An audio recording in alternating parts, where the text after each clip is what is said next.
Okay, so we're going through the questions for the first chapter, which is the introduction. What's the Bible? What's the Bible place in relation to church and tradition? What's a covenant? Can I understand the Bible on my own, or do I need guidance? If I need guidance, where should I go to look for guidance? What are, we hear these words, Septuagint and Masoretic versions? What are the narrative and non-narrative books of the Bible? How can we group the different books of the Bible into different groups? What are the differences between the different English translations? You know, hear about NIV, King James, New King James, the Life translation. There's like tons of translations. Dewey Rhyme. I would at least we have in our study, we're going to look into maybe 15 books, 15 versions. So what is the Bible? The word biblio or biblia, it means books. So the Bible is actually not one book. It's a library of books. We're going to look into that soon. But it contains one story. It's salvation history. That's one item. Or the journey of one family through time. You can say both. Salvation history. So who's going to be saved? This one family. And the family is the church of God. The journey is the narrative weaved. When you say weaved, they usually have two threads going together like this. Say weaved. One thread is divine, and the other thread is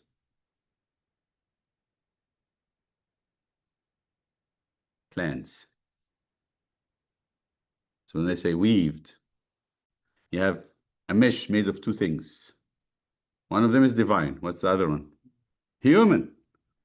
The Bible is a drama, interaction between the will of God and the will of man. God wanted something and man wanted something else. And the interaction of the two made the Bible. Okay? And how is God deal with it? So it's the interaction of God's will and human will. The journey has a fixed destination and a map. This journey of the family has actually a map. It was not spontaneous. So Christ is the way, the Father is the destination, the Spirit is the guide through the church as the vehicle of salvation. Church is our bus that we're riding. You get off the bus, you're going to be left alone out there somewhere. The revelation of God, the Bible and tradition, that's the second question. So what's the Bible? Story of salvation, the story of the journey of the family of God through time. It is the interaction between the will of God and the will of man.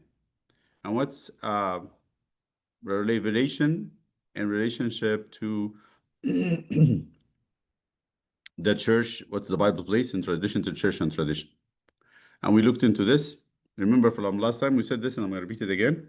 We use the Bible as revelation. What do I mean by revelation? When God reveals himself and said, revealed to be what? To do what? To come out of hiding. Like when you play hide and seek. When you can't find somebody and say, I give up, what happens? The person come up and you say, you were hiding there? I didn't know that. So God comes out of hiding is revelation. God revealed himself to human beings by means of the patriarchs, the prophet. Patriarchs, what do I mean by patriarchs? Anybody? Patriarchs? Who are the patriarchs? Biblical patriarchs. Not Pope Tawadros. Who is a biblical patriarch? Abraham, Isaac, Jacob, Joseph. 4.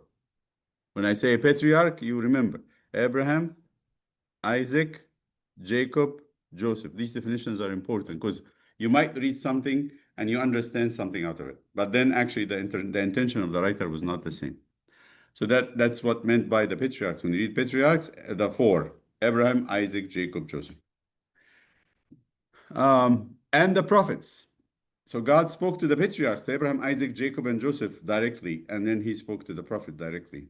And at the end of the times, through his son, eventually Christ came to speak on behalf of God. And this is what verse we have from the beginning of the letter to the Hebrews in the New Testament. God, who at various times and in various ways spoke in time past to the fathers by the prophets, has in these last days spoken to us by his Son. The revelation of God were always in the milieu. Anybody knows what that word is? A fancy word. What's a milieu? Give me a synonym.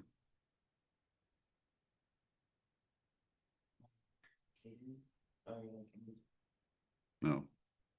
What's a milieu? It's an environment. When you say environment, you can substitute it by milieu. The milieu of the covenants, the environment, the setup, the background of covenants. And assume the covenantal background as a process. Every time you read the Bible and you don't have that covenant in your mind as you're reading, you're missing what's written. So the Bible is the book that records God's revelation in covenants. Church's tradition, with a capital T, is the family's guide through the revelation. And I told you, you need someone from the royal palace to explain to you a piece of junk that they keep as a trophy. And you don't understand, why are they keeping this piece of junk? And the person from the royal family will tell you, no, this is not a piece of junk to us. It's very precious. This is, like I said, the sword of our grandfather who established the monarchy. He established the royal family, and he fought with this sword to bring in the dynasty. The Bible is an ancient book that belongs to the people of God, to the church. Trying to understand it outside the church is misleading, if not harmful, to say the least. So the question is, do you need guidance or you don't need guidance? For sure you do. There is actually one who said that very directly in the book of Acts. Philip, the deacon, one time was walking in the desert, and the Holy Spirit told him, there is a carriage coming to your side. Just go next to it. So he went next to it. How did the Holy Spirit spoke to him? It's very difficult to say because it was very loud in those days, the speaking of the Spirit.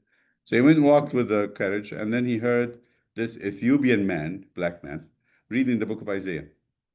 Then Philip said to him, he felt like he's compelled to ask a question. Do you understand what you're reading? What he was reading? Anybody remember? Do you know the story? You don't know the story. So let's see. Bible Gateway. It's Isaiah 53. This is when we go to say you need someone to explain the Bible. You cannot just, and you need someone who knows, which is the church, of course. So here, Acts. I think it is in 8.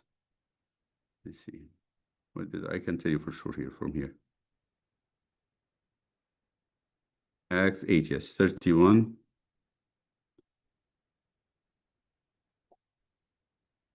There's a mistake. I have to fix it. Okay, this is what happened.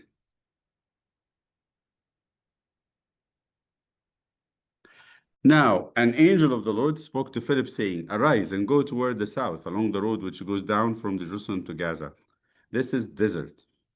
So he arose and went, and behold, a man of Ethiopia, a eunuch of great authority under Candace, the queen of the Ethiopians, who had charge of all her treasury, this was a minister, had come to Jerusalem to worship, was returning, and sitting in his chariot, he was reading Isaiah the prophet. Then the Spirit said to Philip, go near and overtake this chariot.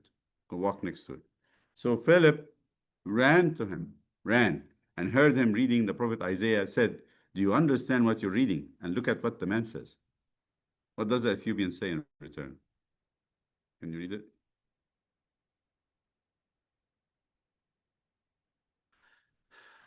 And he said, how can I unless someone guides me? What does that say? Right there is the answer to the question. Do you need someone to guide you? Absolutely. Because I can get the wrong information out of it and it would hurt me. He was reading Isaiah 53. Now we go back. Why 31:31? I'm not sure. That's a mistake. I don't think it's right. Okay, so I'm going to take this other 31. Hey, so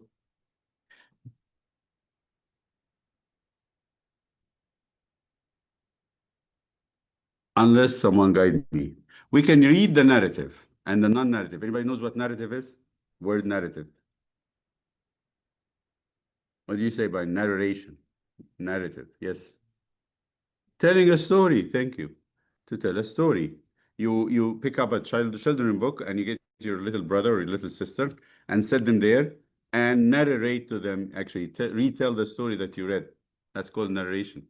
So retelling the story. So there's narrative books means it has a story, and there is non-narrative books, which it doesn't have a story. What does it have? I'll tell you. So we can learn the stories on our own, but what do the stories mean and how they relate to us as a church and as an individual? We need the church and her tradition. Church tradition is expressed in three things: liturgical rites, prayers, hymnology, readings, and iconography. That's all liturgical stuff. Prayers, rites, hymnology, readings, and iconography. So I'm teaching the deacons in the altar to go in one direction around the altar these days. Why? There's a meaning, there's a deep secret behind that. In addition, it's an etiquette of the altar, but what does it mean? They always have to go this way. They cannot go that way. They come to the altar. If they're gonna go out, they're gonna have to go out from that side. Why? Because in this, we're acting out the church journey. It's outside time because the clock is like this. You go around the other way, you mean you're going against the time. The kairos and the chronos. Yes. No, you can. If you need to, you can. We do it in the procession, right? When you go around the altar in procession, yes. I can't hear you. You can go from the right side, go around the altar to the other side. But if they're not coming to the altar, they can go from either side and come out. If they approach the altar, when it comes to the altar where it actually stands as a timeless place, a place that's outside time, that doesn't belong to time. So if this room or this room, they go in and out, that's fine. But if they come to the altar, they're gonna have to go around it. Got that? So this is number one. Liturgical rites. Prayers expresses the tradition of the church and its beliefs and its understanding of the biblical events. The second is ecumenical councils, canons, and creeds. The third is consensus of the church fathers. Don't take one father interpretation as the law. You have to have everybody agree on it. Consensus patria or consensus patrum. Okay. It's a one journey. Our family history in 6 covenants. God created human family in the image of God. That's Adam and Eve. God made a covenant with the first family to be God's family. Why we say covenant? Because they're not descendants by nature from, I said that last time. What characterize a covenant? They're not naturally related. A covenant is marriage or adoption. Why we don't say like natural descendants? Why? I'm going to ask, do your parents have covenant with you? No. Why? Because biologically you belong to them. What's a covenant? When there's no biological relationship and you're treating and you're acting and you're thinking the same way as if they are biological. You got that? So covenant means some people who are strangers, like marriage.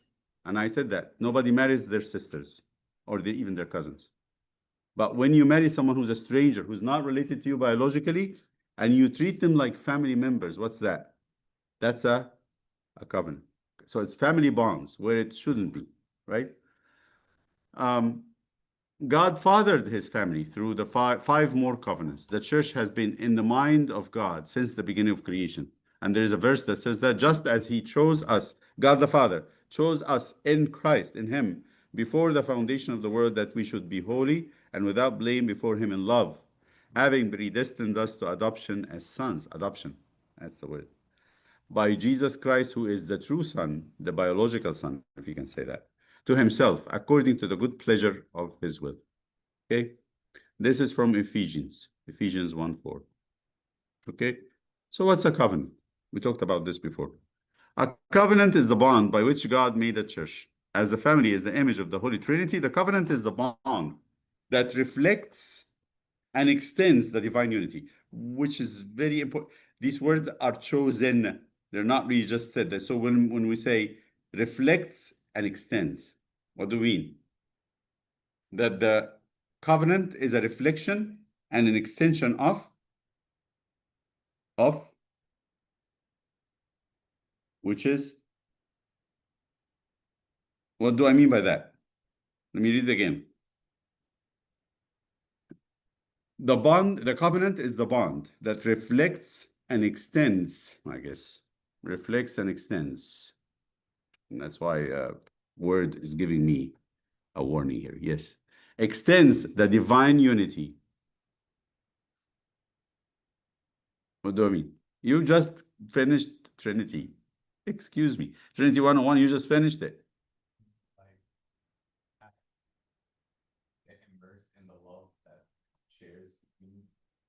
Yes.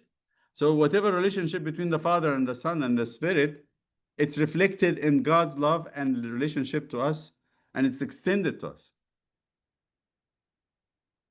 Is that, can you swallow that? It's crazy to think about it, but it's real. That God share with us the same love he shares with his Son and his Spirit. Okay. The image is powerful enough to make two unrelated people into a family. Example, marriage and adoption. The Hebrew word berit, when translated, it means covenantal oath that involves a familiar relationship commitment. Derives from the Akkadian, older tradition word berito, meaning fetter or bond. Somebody you tie with iron. You tie with iron. Like I would take one person, another person, and get a chain of steel and then shackle them together. Meaning what? It cannot be undone. Got that? So that's a covenant. It comes from the word berit, and the origin is berito from Akkadian, means a bond. That's why we say the best, shortest definition of a covenant is family bond. Family bond. Or familial bond, not familiar, familial bond. According to Near East cultures, in biblical times, the covenant has 3 requirements. What do you need for a covenant to happen? 1, it has to involve an oath. The Hebrew Bible describes it as a binding relationship based on commitment, a relationship involving promises and obligations and having the quality of durability. Tied. So one more time, a swearing of an oath is the first requirement. They have to swear an oath to each other. By the way, anybody attended a marriage? Did you? A Coptic marriage in the church? When they go, the bride and the groom go at the end and kneel in front of the altar. Have you seen that? They have their hands. So we usually put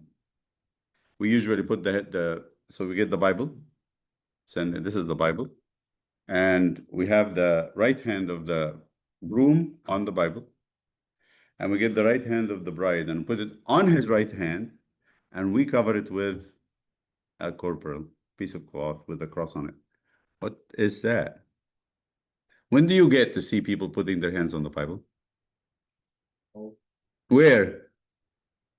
Usually. When did you see it? Commonly, you see it in movies or shows. In the court. Why? Why people have to put their hands on the Bible in the court and say, I swear to say the truth, all the truth, nothing but the truth, so help me God. Why? You maybe see that it's similar to when person says, cross my heart. What is the other one? No, poke my eye, hope to die. What does that mean? When you say cross my heart and they do this, poke my eye, hope to die. What does that mean? Why do you say, why that anybody says that? Why? Huh? That they actually want you to believe that they're saying the truth. Do you know that they are saying the truth? No, but what is this act about? When a person puts his hand on the Bible and left hand and says, I swear to say the truth, all the truth, nothing but the truth, so help me God, what's that? Think about it. When somebody says, cross my heart, poke my eye, wish to die, or hope to die, what is that? Why would you call yourself poke my eye and wish to die or hope to die? What does that mean? Why we say that? Think about it. Isn't that a curse for somebody to lose their eyes and to die? It's calling a curse on oneself. What does that mean? If I don't say the truth, which none of you understand if I said the truth or not, it's between me and God, then I'm calling God to be the witness. And if he knows that I'm not saying the truth, to kill me and to destroy my eyes. So the oath, this is crazy because you're going to think about it. When we go study Abraham, you're going to understand that God actually had done that. He did say that to Abraham to make a covenant. So this is very profound. So when a person swears an oath, like the husband and wife put their hands on the Bible and they swear to fidelity to each other, that they will never cheat on each other, they will never think of another man or a woman all their lives, they're going to be fitter together, and they will never in their heart even will fight any temptation to do that. They're calling for, this is the key for swearing an oath, they're calling for God to witness and execute what? A curse upon them. Swearing an oath is involved in all the sacraments of the church. You come to take communion by saying Amen. Whenever you say Amen in the church, you're swearing an oath. And that means if you're not sincere in taking communion before God, you're calling yourself a curse. That's what St. Paul is going to talk about it. All the sacraments is an act of covenantal oath. Now, the second one, so swearing an oath is one. So we're talking about what are the requirements of a covenant. 3 requirements. Swearing an oath, it's always between a greater and lesser, but what are requirements?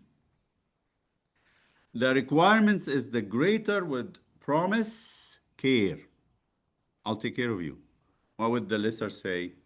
We said marriage and adoption. In a way, it's greater and lesser. So what does the lesser say? The greater says, I'll take care of you. Let's talk about adoption. We don't want to anger anybody by saying marriage. And I say, greater and lesser in marriage, Abuna? What are you talking about? Okay. So greater is actually saying, I'll take care of you, which is a husband does, by the way. He says, I'll take care of you. You're not going to need anything as long as I live. So what would the response be from the lesser? To do what? The greater says, I'll take care of you. What would the lesser say? The child, what would he say? Or what's required of that? The child. No, the child, Obedience. Thank you. Obedience. To listen, to be able to work with the older, not to disobey them and give them hard time. So that's a covenantal relationship, that there's promises from the greater, submission or obedience from the lesser. What's the third one? Fidelity, loyalty, faithfulness. And the word in Hebrew is very significant. It is chesed or chesed or kesed. If you want to say it in different ways, it can be said. For our study, keep in mind the marriage adoption frame as the major theme that explains our journey through the Old and the New Testaments and the church tradition in understanding and using the Bible. This frame will help in understanding the liturgical, the moral, and the spiritual aspects of tradition. It's all based on this. If you do understand, if you spend some time just thinking about this, you will help yourself in all the other studies. So again, let's go back a little bit. Summary. God revealed himself to us in many times. Each time he reveals himself, there is a covenant. You want to understand the Bible? you have to understand what a covenant is. Covenant has what is the covenant? The Hebrew word is berit, which is a fetter or bond, come from the Akkadian beritu, which is a bond, a familial bond that has the character of durability. It's durable, like steel bonds cannot be broken at all. That's why in Egypt they have a saying, they say, blood cannot be water. What do we mean by that? Like, there is no way that somebody who is born of someone can really disown them in their heart. It's not going to happen. So the covenant have the same power. Okay. 3 requirements of covenant. What are they? Swearing of an oath, which means putting oneself under a curse. To swear an oath is to put yourself under a curse. Don't take it lightly. Swearing an oath is only done in the covenant to put ourselves under curse, because no one is going to see you when you cheat on your spouse. No one. Who will see you? You actually put yourself under God, and if God forbid somebody belittles the witness of God, they will see it. They will definitely see it. They will see it happening to them. So swearing an oath, putting oneself under a curse, it is that includes promises and commandments. Greater gives promises, and the commandments, and the lesser would actually promise or pledge obedience. And the third one is the fidelity, the faithfulness, which is an inner quality of the covenant, that we have that faithfulness. We're not cheating. There are 6 covenants. There are 6 covenants with God's people. The first covenant is Adam and Eve. It's a covenant with a couple, a man and a wife. The second covenant with Noah, it's a family now. He has 3 children and their wives and their pets. With Abraham, a covenant with a tribe. Now it's becoming not just a family, it's a whole tribe. The next covenant will be with Israel, a nation under Moses. The next will be with Israel again, but now the nation became a kingdom with a king, David. God swore an oath to David. And then eventually number 6, which is the universal church through Christ. He makes a covenant with everybody on earth through Christ if they come to that universal, we call it Catholic, Apostolic, one universal apostolic holy church.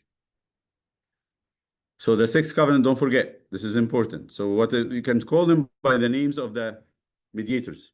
First mediator, first covenant, Adam. Second one, Noah. The third one, Abraham. The 4th one, Moses. The 5th one, David. The 6th one, and the most important of them, is Jesus.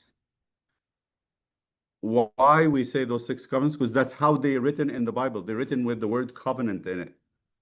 Adam, except Adam. Adam, Noah, Abraham, Moses, David. And I want to just give you this point so you can actually see it visual.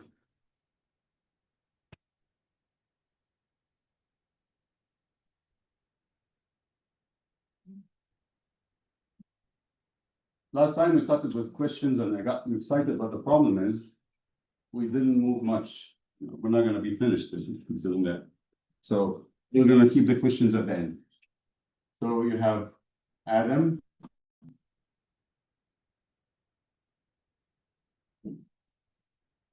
You have Noah. You have Abraham. You have Moses.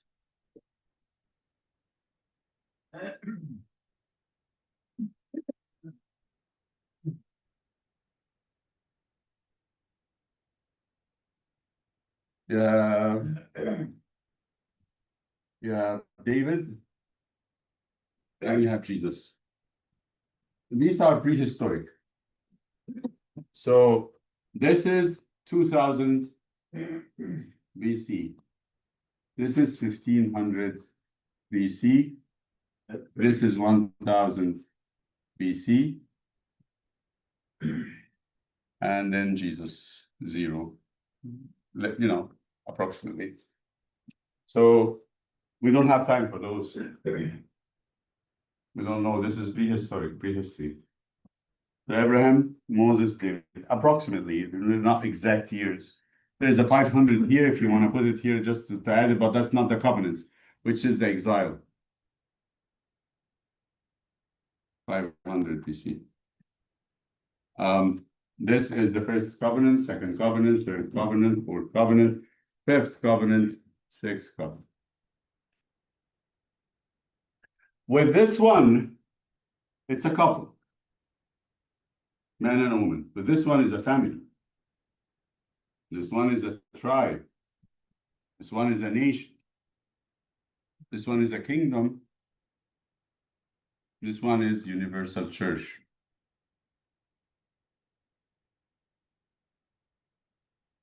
The whole earth.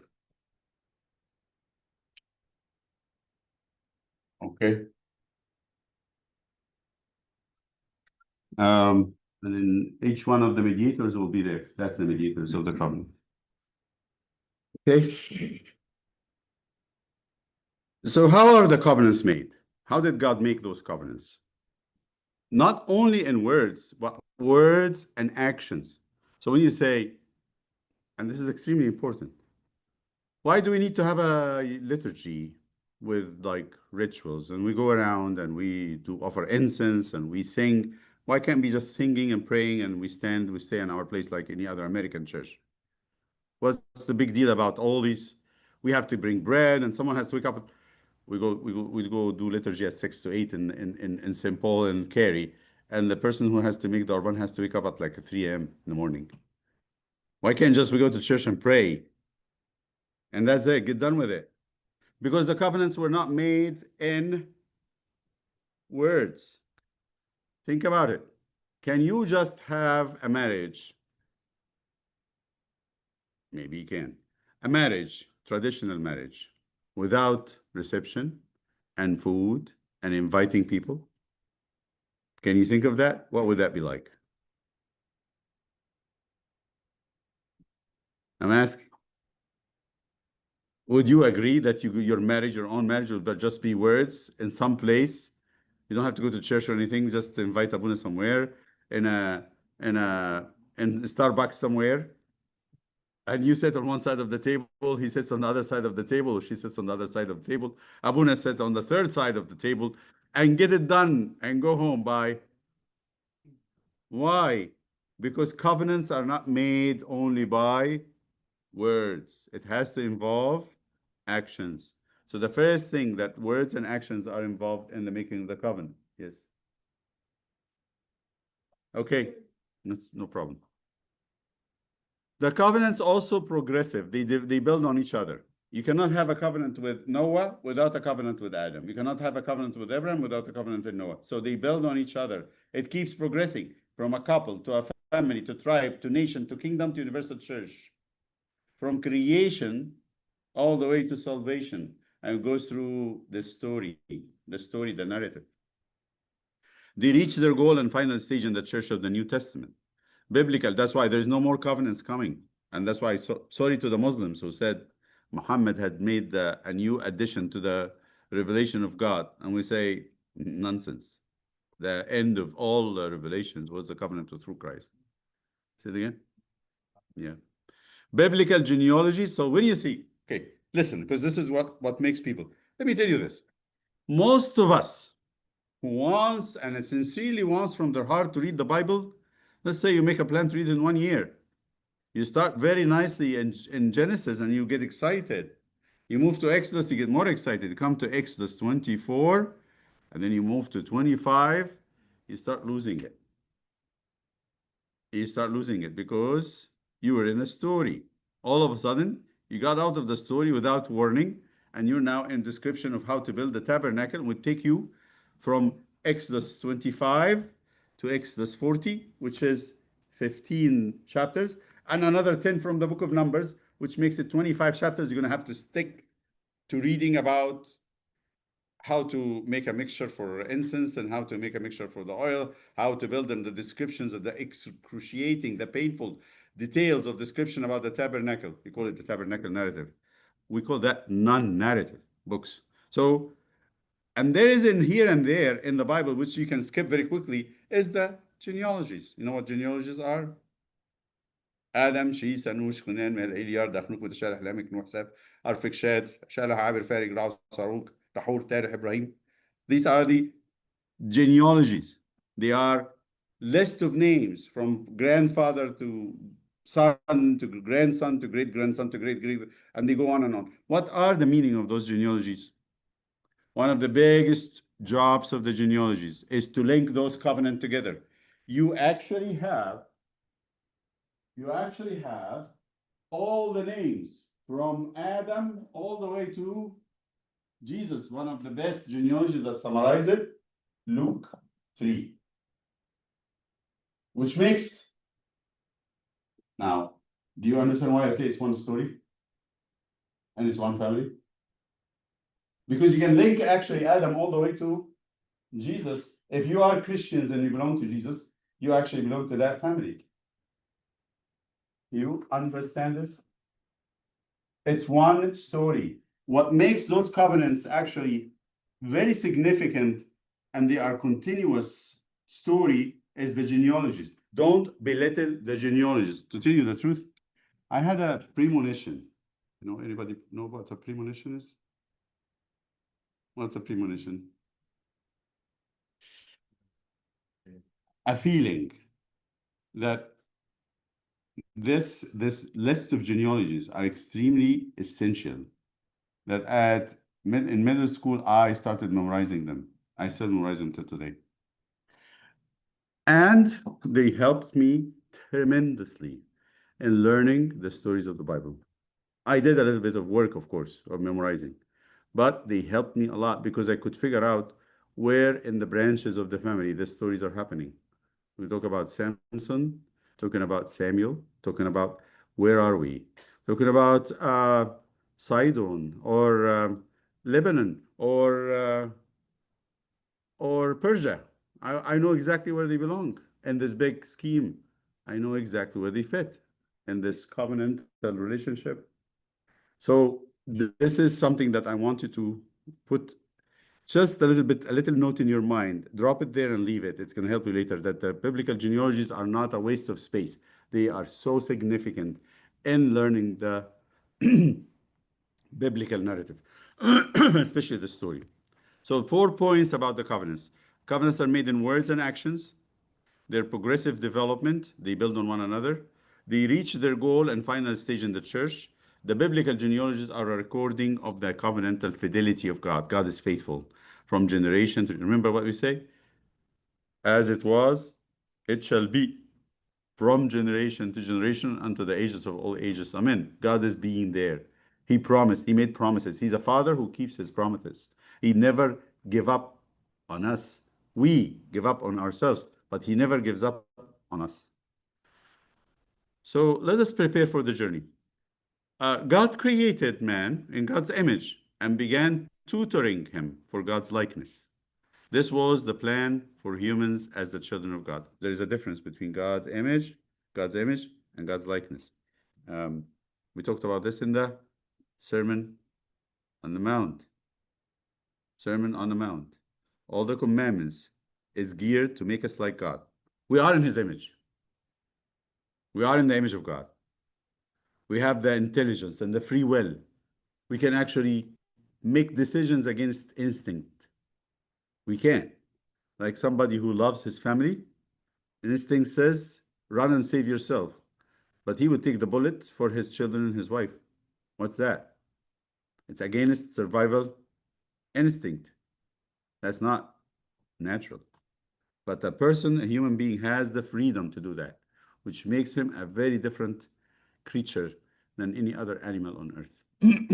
So freedom, two things that would make us the image of God: the mind, the intelligent mind, and the free will. So what is likeness? When my mind and my free will makes decisions that is actually godly decisions. When I make godly decisions. And this usually goes against the instincts, like I said. When Adam's family distrusted God, the garden, there's a lot said here in few words. because the whole temptation was about trusting God. Distrusted God in the garden and made a choice to abandon their father. They lost their life and place in God's family. They withdrew. They start hiding. God did not abandon his lost children, as we say in the liturgy of St. Basil. You have not abandoned us to the end, but went after them to renew the familial covenantal bonds as much as humans could handle. Humans could not handle the covenants with God. So he gave them a little bit at a time. God made the relationship to grow gradually to reach its climax in the mission of the Son in the new covenant. The covenants revealed God's desire to reunite his children to himself through the patriarchs, prophets, and kings, and eventually through his only Son and his Spirit. The first hint to salvation plan came in what we call the proto-evangelion, when God said to the serpent, the seed of the woman, the seed of woman shall crush the head of the serpent. This is what he said to the serpent in Genesis 3.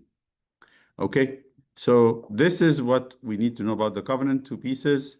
The first piece is the covenants, the 6 covenants. The second piece is the preparation. Now we move to a Bible. The Bible is book. After this introduction, we turn our attention to the Bible itself. The word Bible comes from the Greek biblios, meaning book. The Bible is simply the book. Even so, the Bible is not a single book, but rather a library of books. Many authors wrote the different books of the Bible. The number of authors between 35 and 40. 40 people, 40 persons wrote the books of the Bible. But very interestingly, they covered 1,500 years. When did they start writing? First one to write is Moses. Before him, there was no writing of Bibles. Moses is the first person to write. So the last one wrote was St. John, 95 AD. From 1500 BC to 95 AD. Almost 1,600 years. 40 people writing over a millennia and a half. Yet, they're writing one story. It's crazy. It's really crazy if you think about it. Imagine different people writing their own stories, their own things.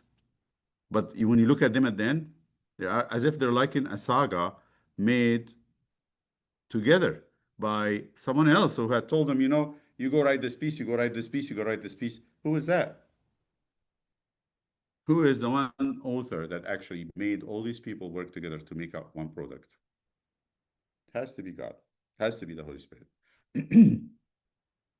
Traditional Septuagint. Here we go. Needs fixing. Glad I'm reading this.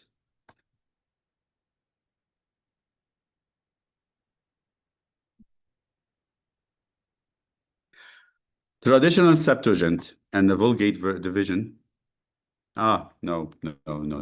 I think I know what this is. I would say according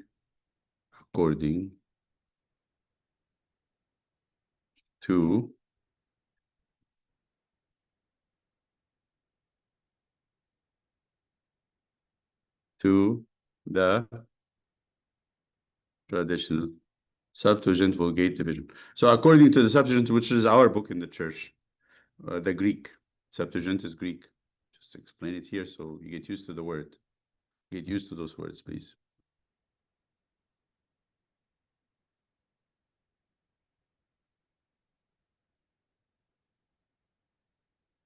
And the Vulgate, anybody knows? Huh? Thank you. That's very good. Who wrote it? Who did it? Saint Jerome. He stayed in Egypt for a little bit. So the Septuagint was done 300 years before Christ. The Vulgate was done in the 5th century. So to translate the Greek into Latin, the Vulgate comes from the word vulgar. What's the word vulgar mean?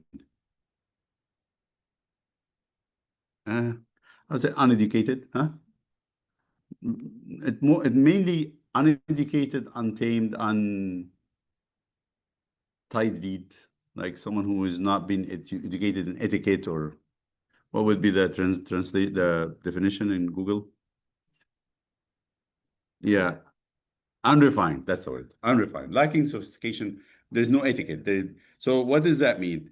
He wrote this translation to the everyday people in the Latin-speaking world, the Western world, so they can understand it. Because if they don't have that, they would have to study Greek and read the Bible in Greek, which is crazy. So what's the Septuagint and the Vulgate? Okay, that leads us to talk about the ancient Old Testament translations. Okay, right. Listen to me. Then again, these are very extremely basic pieces of information that helps you. How many testaments in the Bible? 2. Old and New Testament. New Testament. Let me get done with this. How many translations of the New Testament? What's the original language? Greek. English? Huh? Somebody say it? Greek! We call it Koine Greek. I'm not sure if this is the right spelling. Koine, maybe Y. It's Greek. There is no other languages in the New Testament. The New Testament was written in Greek. Just don't talk about the New Testament. We're talking about translations. Translations are always meant for Old Testament. Get it? But both of them translated to almost every language in the world. That's after Gutenberg. That's in the new eras. But the old is where you're actually concerned with, because there's a lot of you're gonna get confused if you don't understand this. Let me just help you with definitions. Originally, the Old Testament is written in Hebrew.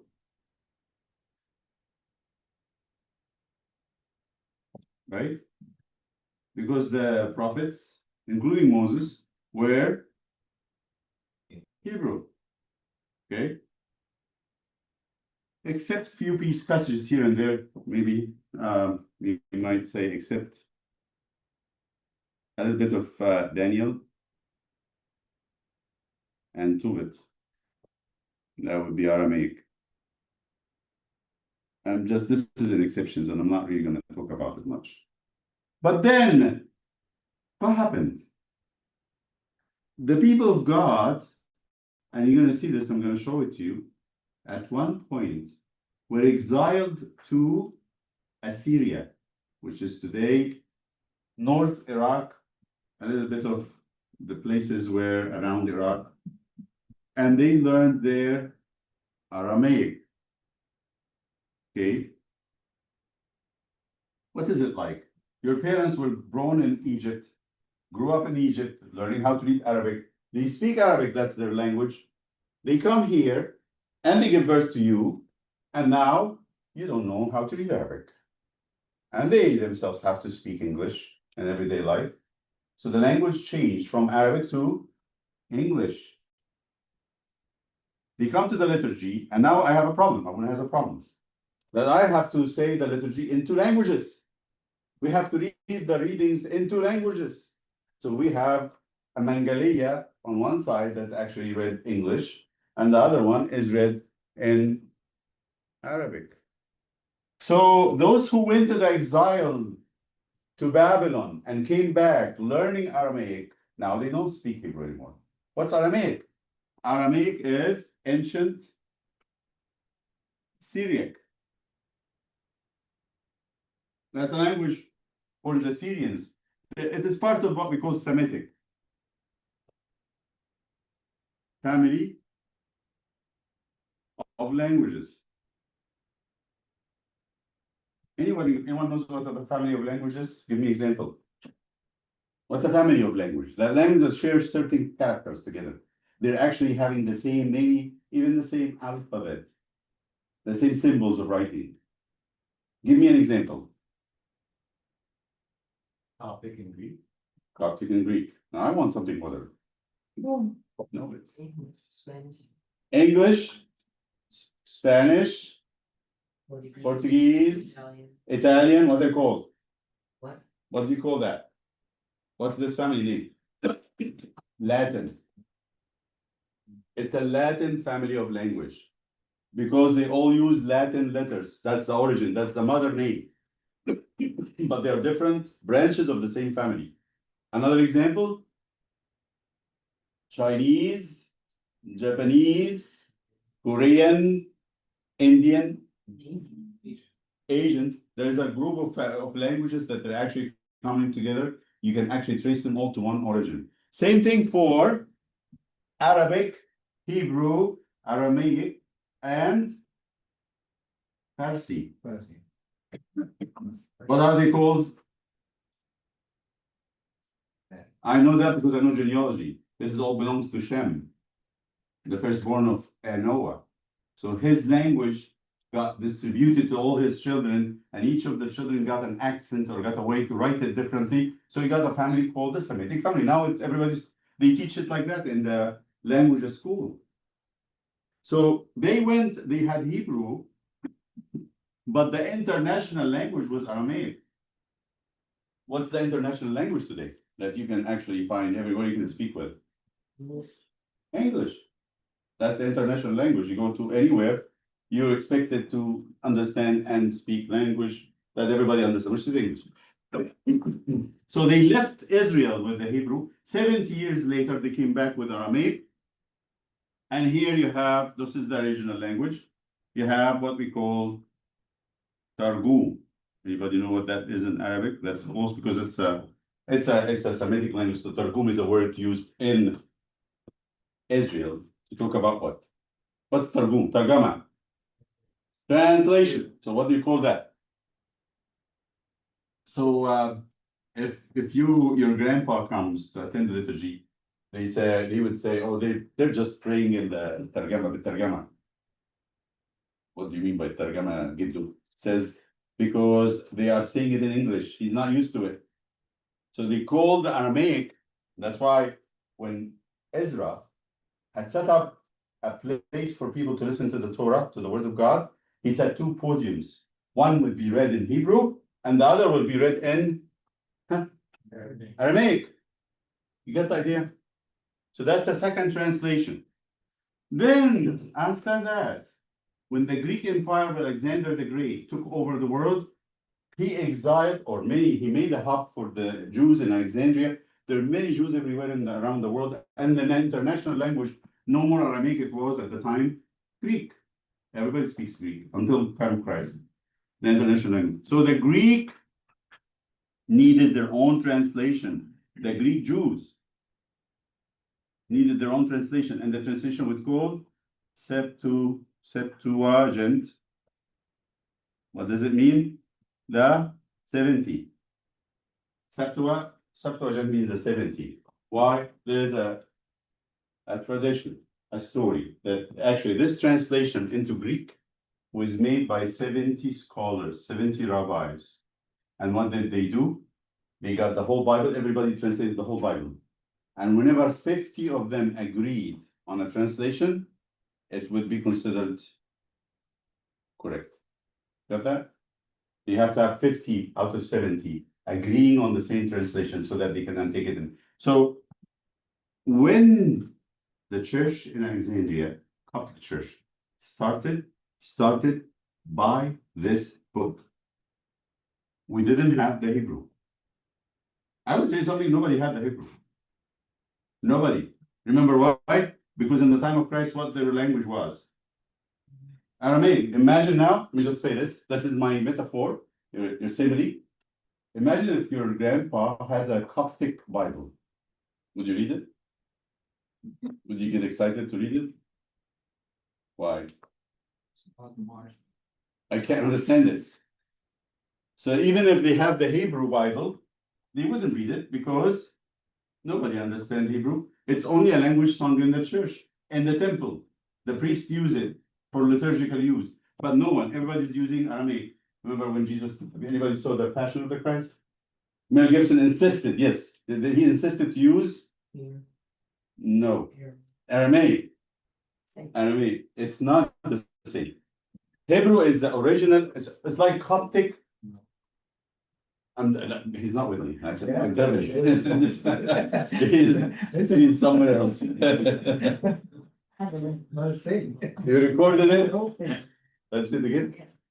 You recording it? Good job. What is that? He's saying no. No one's saying. Okay, but what I'm saying is Hebrew is the original language of the Hebrew, but they couldn't keep it because they were exiled somewhere else where they learned Aramaic. In back, everybody speak Aramaic, including Jesus. When he says Eloi, Eloi, lima sabachthani, that's Aramaic, that's not Hebrew. When he says, I mean, in Mel Gibson, he says, oh, Zorni. Oh, Zorni means no. Mr. Zorni, no. Zorni from Azara. Azara, the Arabic actually picked it up, means to help. Help me. You know, you Azar, that's Arabic. Or Arabic and Aramaic. Yeah. Okay, Wait, when did Christ say? that's in the garden. Mel Gibson is giving him that prayer. He's putting words in his mouth.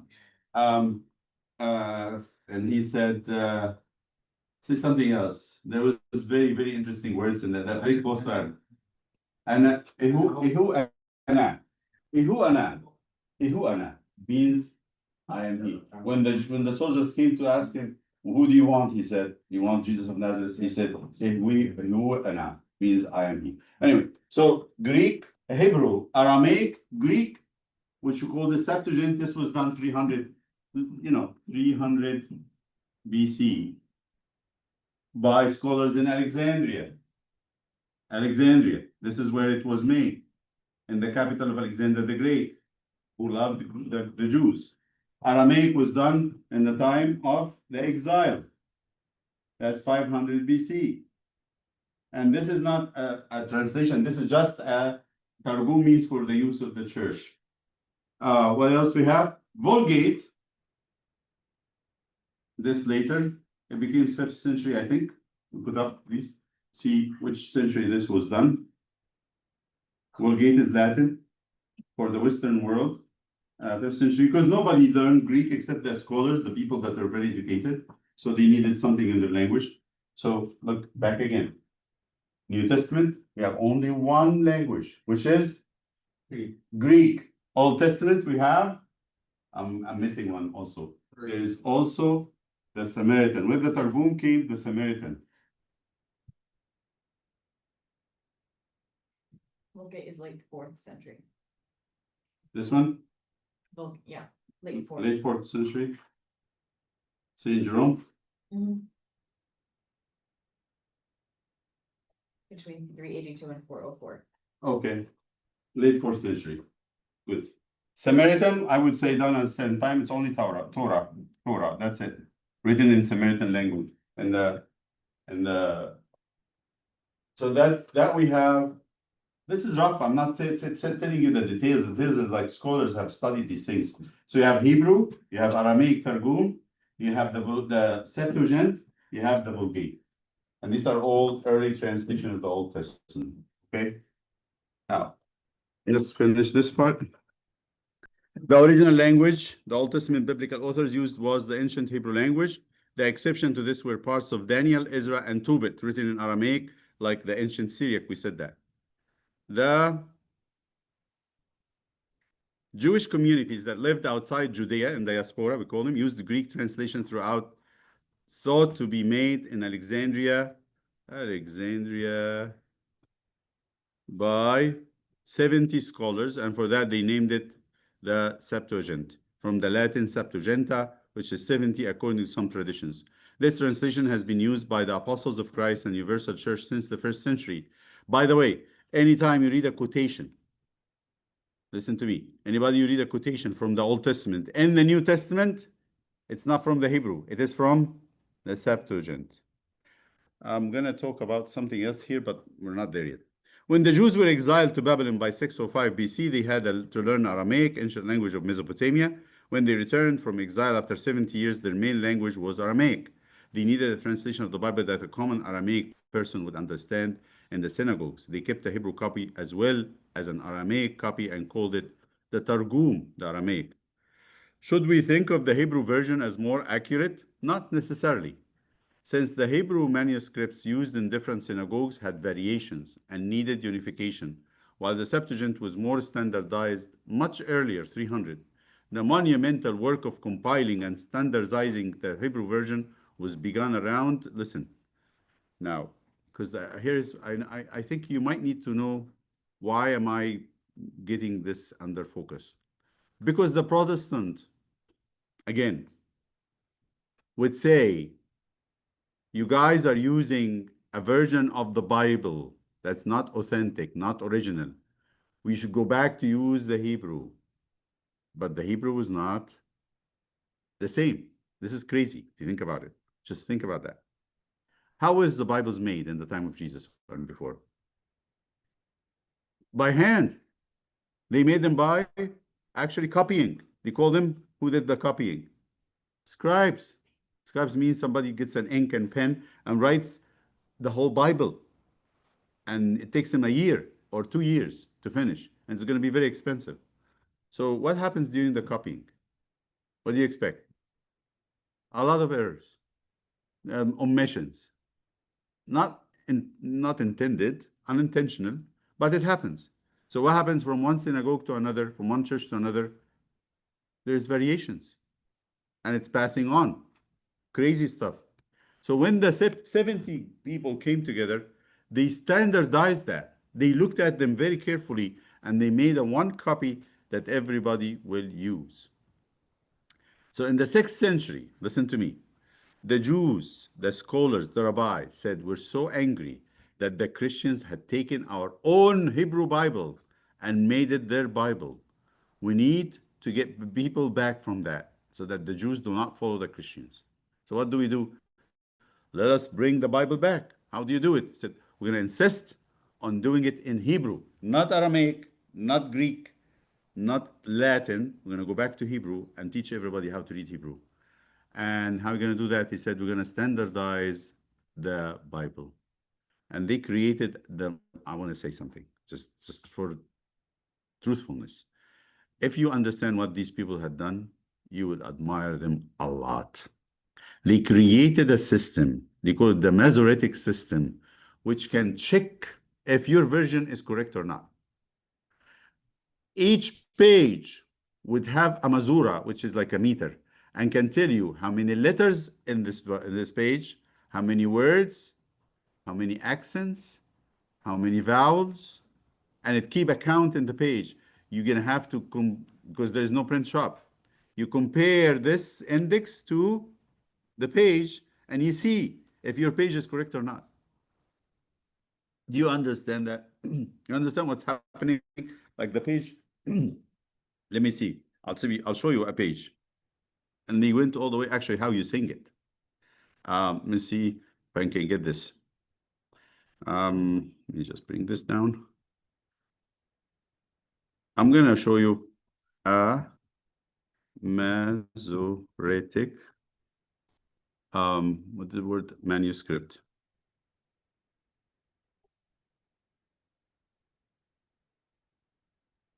Here. There's Masura minor and Masura major, they call it. See, this is how they did it, 6th century. Let's take one of those.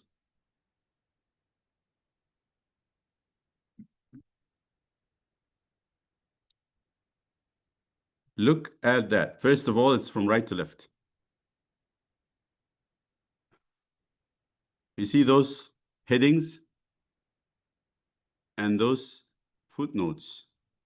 They're not references. And those side notes. They say the side notes is cantillation. When should you actually raise your voice and lower your voice? But the bottom and the top notes are about the counts. It doesn't take much, by the way. Just you count them and you say there are that many vowels, there are that many letters of consonants, there is this many amount of verbs,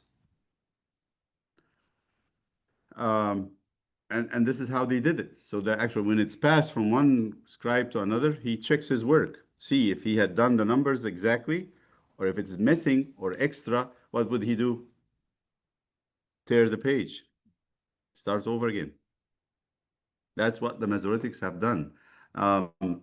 So the original Hebrew manuscripts of Old Testament were no longer extant. Nobody has a copy of it, but diligent copies have been passed down through the generations. In fact, up until 1946, when the Dead Sea Scrolls were discovered, the oldest Hebrew manuscript available to us was the Aleppo Codex. This codex is the most complete copy of the Hebrew Old Testament existence today, written by a group of Jews called the Masoretes. These were Jewish scribes and scholars of Babylonia and Palestine in the 6th to the 10th centuries AD, after Christ, I'm talking, not before, who set the standard for Hebrew pronunciation and grammar. These men made it their life's work to follow Romans 3:2 and protect, guard, and transcribe these precious writings of the Old Testament. So they did. When we look at them, their works are very impressive, but here is the issue. They did it from whatever they had. While we're looking at the Septuagint, they did their version 300 years before. Add that to 600. So 600 and 300, what would that be? 900, almost a millennia earlier, the Septuagint was done the same way. But without having to do they did it in Greek. It's much easier to do that in Greek.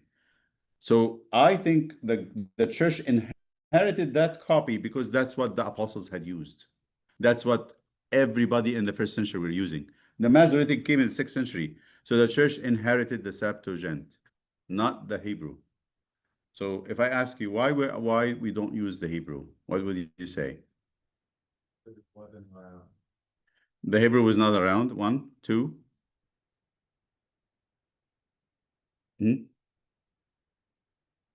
It was not it was not consistent. It was not consistent. The manuscripts of the Hebrew that was at the time, they were different. Who standardized it?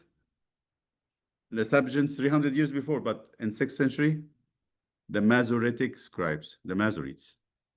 Okay, so let me just read with you. And so it started 6th century and finished by 10th century by scholars at the Talmudic Academia in Babylonia and Palestine in an effort to reproduce as far as possible the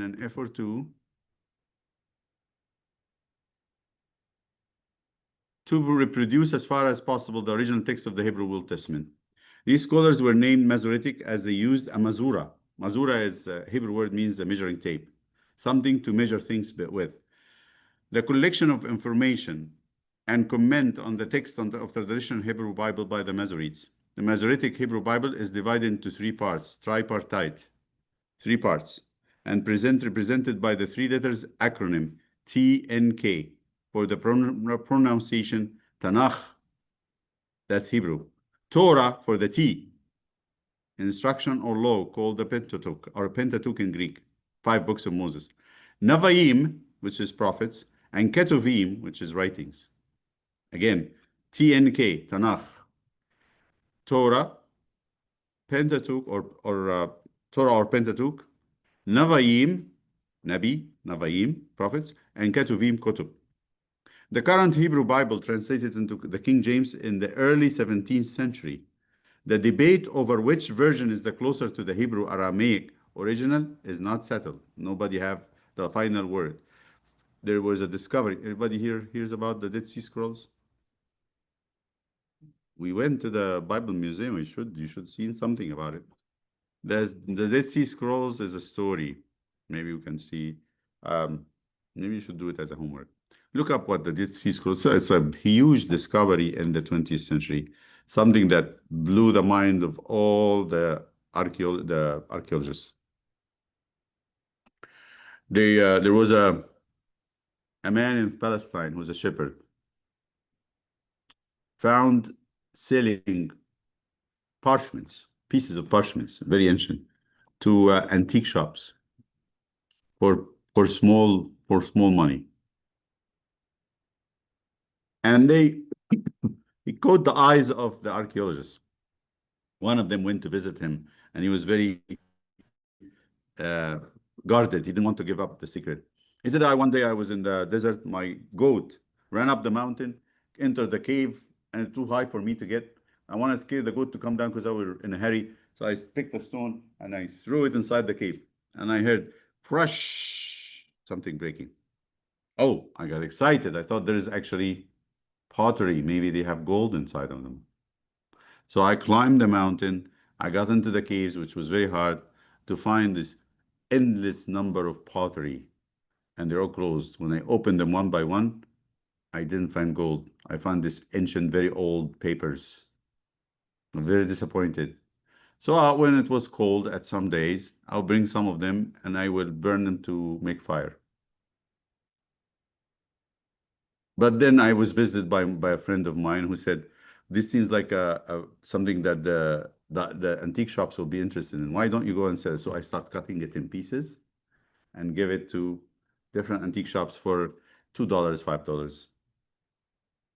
And the man, the archaeologist's eyes like popped, like, what are you talking about? So they went and found libraries of a community. They called the community at Qumran. They were a group of monks, who had a community. They lived together and they have their own library.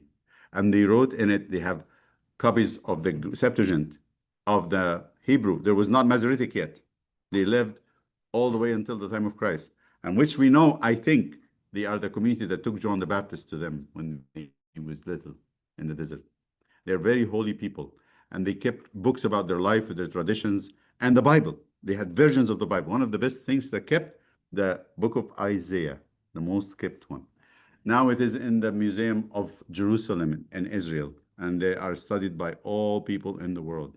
It was a great revelation. So which copy they found that is closer to the Dead Sea Scrolls? It's both. Hebrew and Septuagint were found there. So there's not, didn't resolve the issue. Discoveries of Dead Scrolls revealed copies of both Hebrew pre-Masoretic, not Masoretic, because Masoretic is 6th century, and Septuagint version used by the community at Qumran. The Bible is the book of the church. In the Old and the New Testament, the Bible books are divinely inspired to the prophets to record God's covenant and guide God's people. The 5 books of Moses record God's covenant with the patriarchs and the actual history of those covenants and their implications. The books included the laws and the covenantal norms that shaped Israel as the people of God, the church of the Old Testament.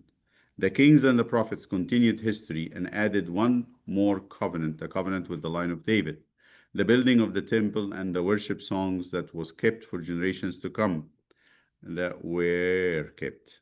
Shame on me. In the book of Psalms, the Bible was never a separate book of abstract teachings, as in the teachings of Eastern religions like Confucius or Buddhism, nor was delivered as direct dictation by an angel as in Islam. It's a dynamic deposit made in real life of the church across the history. The following paragraph is a list of Old Testament books with their divisions. So what we have, Pentateuch, Genesis, Exodus, Leviticus, Numbers, Deuteronomy, 5 books. Penta means 5, which is the T in Tanakh. This is Septuagint, not Hebrew. History, Joshua, Judges, Ruth, 1st and 2nd Samuel, 1st and 2nd Kings, 1st and 2nd Chronicles, Ezra, Nehemiah, Tobit, Judith, Esther, 1st and 2nd Maccabees, 16.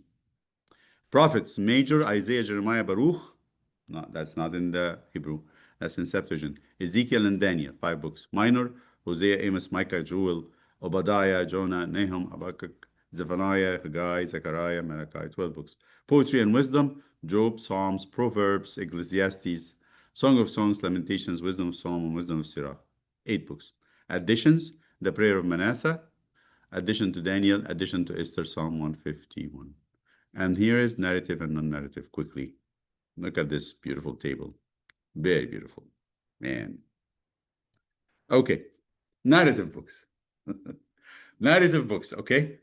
So when I make an arrow like this, so it starts, if you want to read the story, listen. If someone in your class, if you're teaching middle school, or even elementary, or high school, and says to you, give me an idea how to read the Bible. I want to read the Bible and get something out of it, so I don't want to get bored. So what do? Tell them first, read the story, narrative. Don't skip the pieces that is non-narrative. So I'm going to say narrative books and auxiliary books. Narrative is a story, the top row. In the Pentateuch, out of the 5, 3 narrative: Genesis, Exodus, and Numbers. But skip Exodus 25 to Numbers 10. Skip. Because it's non-narrative within the narrative. Then after Numbers, you go to Joshua, then to Judges, to Ruth, to 1st and 2nd Samuel, then 1st King and 2nd Kings, then Ezra, Nehemiah, Esther, Tobit, Judith, 1st and 2nd Maccabees. Get done with the story. Okay? But once you finish that, when you go the second time, as you're reading in Genesis, Exodus, and you come to Numbers, read Leviticus and Deuteronomy with it. It's are piggybacked. They are piggybacked on the original narrative. Joshua, Judges, they have no secondary or auxiliary. 1st and 2nd Kings, you have Chronicles as explanation. And then the prophets on the kings, major and minor. They're actually companions to the kings, to the 1st and 2nd Kings. The post-exilic, you have that's the narrative, and you have post-exilic book like the rest of the prophets. They call them the great three: Haggai, Zechariah, Malachi, and then the poetry and wisdom, and then the additions. So you need to really get the people to understand, and this is for you too. If you have never read the story, read the story first. And this is it. This is the story. You don't want to go into the books that actually has no story. You will not understand it. It will not make sense to you. But if you continue on with the story until you reach Maccabees, you will get a lot more. Now we talk about the last piece, which I'm not gonna finish. I'm not gonna leave until we get this. We're done. That's it. Then we are actually ready for next time. The translation to English. First of all, know these rules. Translation is interpretation. When you translate something, you're adding your own understanding of it. Translation is interpretation. Thank you. The translator's understanding of the original scripts can enhance our understanding and can change the purpose of the script totally. There's 2 different extremes. They call it extreme form or extreme function. What's form and function? Would be like, A synonym? literally just word for word. Yes. So I say, So if I say, if someone in Egypt says, "Anhat Aishak," yeah, what would be the form? I'm gonna Cut your bread. You understand what that means? No. Cut your bread in Egypt, it means I'm gonna fire you. You're fired. So that he's no more able to win bread. Don't cut my bread, right? What's that, form or function? It's form, like you're preserving the meaning of each word. When you translate in this way, you actually are very faithful to the words, but you're not faithful to the general meaning. You understand that? So there's extreme form, which is literal, and extreme function, which is paraphrasing. You can say it in different ways. The English translation used by the Orthodox churches is the NKJV. Well, there is something now moving in the collection of the Orthodox churches toward the Revised Standard Version, RSV. says Baha.org yesterday in the daily readings. I don't know, they just switched or something, but they were all in from NIV. That's the second best. That's why we say NIV and NRSV are accepted alternatives. Okay, so you use NKJV, but NIV and NRSV. What's NIV? The New International Version. What's NRSV? New Revised Standardized Version. The following diagram shows the classification of different translation according to the goal of the translator. So there is form equivalent, there is natural equivalent, there is functional equivalent, and there is paraphrasing. These are from very literal to paraphrasing, which is nothing at all related to the original. Word for word. The word is the focus, not the meaning, the word. A translation of each word in English. This is the closest to literal translation and can miss the meaning of the whole sentence or paragraph.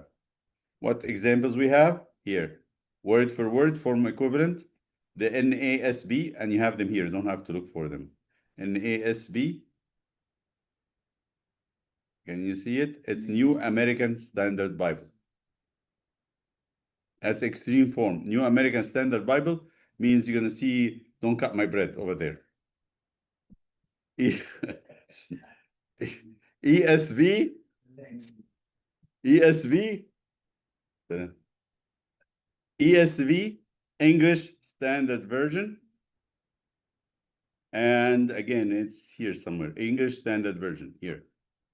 Okay, and then NET, NET is here. New English Translation. All these are word for word. RSV, which now there's more tendency to use this, but the NRSV, which is the next one here, NRSV are more exciting to the Orthodox right now, which is the New Revised Standard Version. So they're not far away from each other. You see, NKJV, KJV, RSV, and RSV. They're all in the same place, but one on the end of the spectrum of the form equivalent, one is the beginning of the natural equivalent. We have a tendency to be in this area. This is actually the best place to be in the translating the Bible. Then the GW, not GW Bush. GW is good. This is GW. God's Word, yes. God's Word translation. And the NJB, and so you can look into this yourself. So word for word is form equivalent. Meaning for meaning, natural equivalent. Thought for thought is functional equivalent. Paraphrasing. So which one would you pick? I would pick something that's not far away from the form, but not extremely form. Got that? That's why we like this group here. Any one of those groups. And then where's NIV is a little bit there, but I think we should shift it a little bit there to this side. But this is the group that we stick with. Okay. All right. Any question? You want to get out of here? Okay. May the love of God the Father and grace of His only begotten Son Jesus Christ and the fellowship of the Holy Spirit be with you. Live in peace, peace be with you.